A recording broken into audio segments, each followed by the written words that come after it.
Ang Sed Panyawan Herbal Capsule with Garlic adunay banaba. Ang banaba o sa kamatang sa herbal nga makatabang sa problema sa timbang. Sagana kini sa corosolic acid. Aduna sab kini antioxidant ug anti-inflammatory properties. Ang banaba na pamatud-an nga maayos kalawasan ug aduna kini natural nga kaayuhan batok sa diabetes, high blood pressure, metabolic syndrome, urinary tract infection, constipation, inflammation of kidneys, kidney disorders, controls the cholesterol level, treatment of diarrhea ug daghanan pa. Ang gahom sa banaba ana usab sa Sed Panyawan Capsule with Garlic. Busa pagpalit na.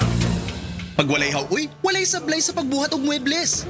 Para excited ang mga kamot nako magtrabaho, gatumar ko og vitamin B sa Farex. Apilan og proper diet and exercise. Aron excited ang mga kamot? Para excited! Farex B1, B6, B12. If symptoms persist, consult your doctor.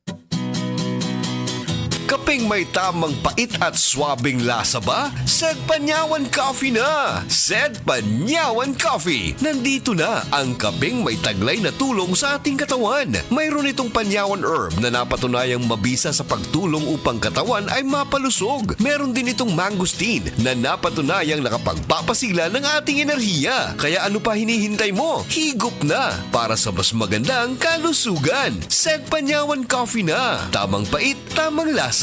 Tamang pagtulong sa katawan. Sed Panyawan Coffee Mix.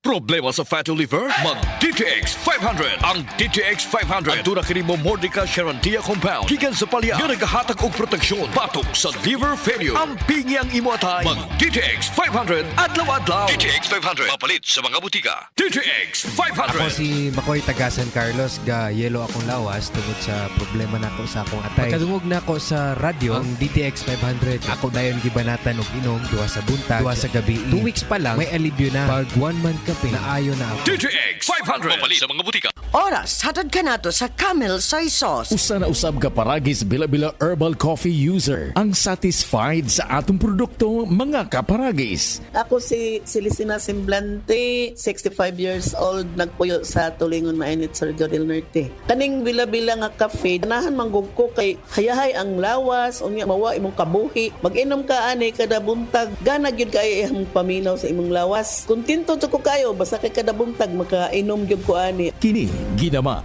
sa GFMQ Marketing kaysa paragis bila-bila dili na ka mag-agwanta pa.